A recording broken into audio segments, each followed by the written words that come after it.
I'm here to narrate a story titled A Stand for Change. Like every other morning, Aisha stirred in bed, snoozing the alarm for the third time. Purposefully set for 5:15 a.m., she allowed herself the luxury of lazing in bed for an extra 15 minutes, savoring the privilege of time. With a mischievous grin, she tricked her brain into starting the day on a pleasant note.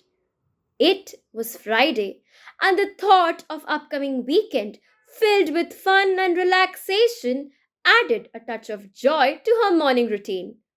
The melodious voice of M.S. Subhalakshmi's rendition of Venkatesha Suprabhatam, the wake up hymn for the god, filled the air. The strong aroma of red kidney beans or rajma tickled her olfactory senses, a reminder of the unique blend of cultures in her home. When your father is from the land of five rivers, Punjab, and mother hails from the land of temples, Tamil Nadu, it was no surprise that the household did seem to be the real time version of what the sequel to Chetan Bhagat's Two States could possibly be. Aisha tiptoed into the kitchen to give her mom a tight hug and a good morning kiss before rushing through her morning chores. She grabbed a quick breakfast, waved goodbye, and dashed out, determined to catch her usual metro. The bustling streets filled with the clamor of e-rickshaws and other vehicles, lined with shops that had happily encroached most of the roads, ensured that the short route to the metro station was prolonged, much to her chagrin. A sea of people awaited the metro, which was running late. With quick reflexes, Aisha managed to slide into the woman's coach just as the door shut. Mira, her travel companion and friend, boarded the metro at the next station. A lovely girl with a bewitching smile, Mira turned heads wherever she went. Her keen sense of style was evident in her impeccable fashion choices, reflecting her passion for fashion design. A passion she pursued despite her family's disapproval. During their transit, the two friends chatted about the upcoming weekend, shared gossip, and discussed the latest must watch series. As they parted ways to attend classes at their respective colleges, Mira mentioned, "Hey, I forgot to tell you, I have an extra class today, so don't wait for me on the way back. I'll see you on Monday." After the weekend, Aisha eagerly awaited Monday to catch up with Mira. But Mira was nowhere to be seen. Repeated attempts to contact her failed, and Aisha grew concerned.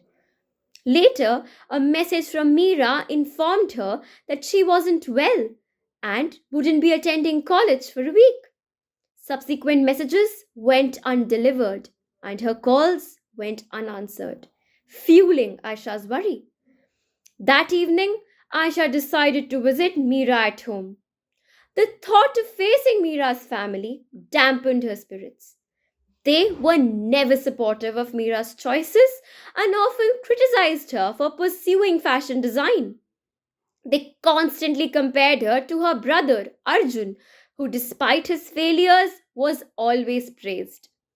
How she longed to be back home, her wonderful safe place, where her parents were a rock solid support system in every endeavor of hers. When Aisha arrived, Mira's mother, Swarna auntie, opened the door with an unwelcoming frown. Aisha forced a smile, apologized for the intrusion, and inquired about Mira. "Mira is just being lazy and sulking around in her room," Swarna auntie remarked dryly as Aisha quickly made her way upstairs. Mira sat at the corner of her bed, looking disheveled and frail, her eyes filled with pain. The moment she saw Aisha, she sprang up and hugged her, tears streaming down her face. Aisha was taken aback by Mira's condition and bombarded her with questions. But Mira only sobbed uncontrollably. After the emotional outburst, Mira insisted she was fine and urged Aisha to go home. However, Aisha knew something was seriously wrong and promised to return the next day. Back home, the positive aura and peace of her safe place were a welcome relief. At dinner, Aisha shared her concerns about Mira with her parents, who encouraged her to continue supporting her friend. They suggested inviting Mira over, hoping a change of environment might help her open up. Aisha's persistent visits eventually coaxed the truth out of Mira. Aisha was aware that Arman, a friend and classmate of Mira, had proposed to her a few months back, only to be politely turned down. What she didn't know was that he had been persistently harassing Mira after she politely turned down his romantic advances. Her mind was clouded with unease. She couldn't shake off the discomfort Arman's persistence has caused her. The situation took a turn for the worse that day. His behavior escalated into something more sinister. Her phone started buzzing with messages, dozens of them, from an unknown number. They were cryptic, some threatening, others pleading, all unsettling. Mira couldn't sleep as every noise seemed amplified, every shadow menacing. Her mind kept replaying Arman's voice, his words, his desperation, leaving her feel trapped and powerless. She was just too scared to step into the college campus. Aisha knew that comforting Mira wasn't enough. Her friend needed to reclaim her power and stand up for herself. The next day, Aisha confronted Mira with a firm but compassionate tone. Mira, you have to stand up for yourself.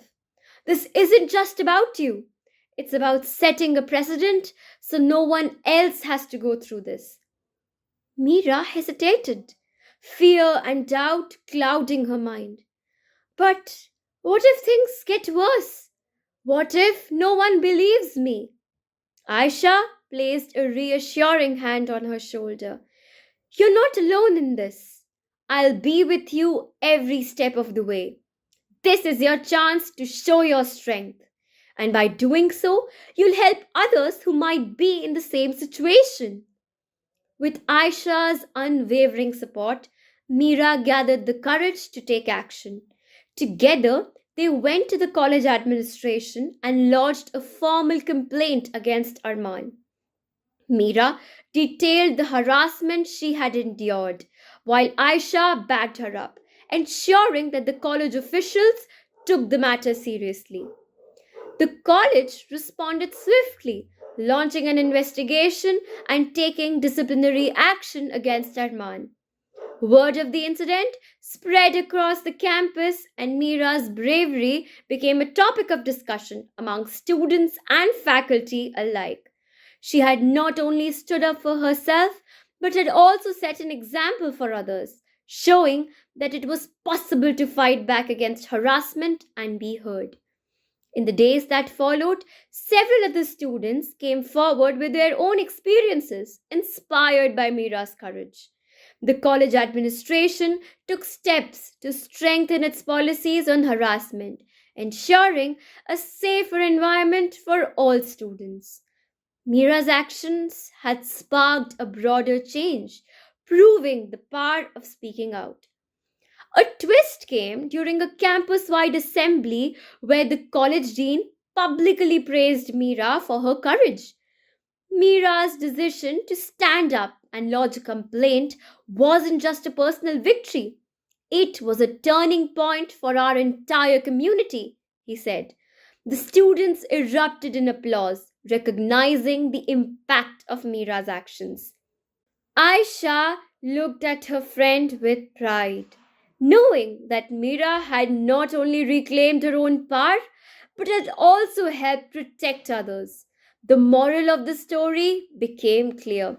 Standing up for oneself is not only a means of self preservation, but also a way to create a safer and more respectful environment for everyone. By taking a stand, Mira had set an example, proving that courage can lead to meaningful change. Thank you.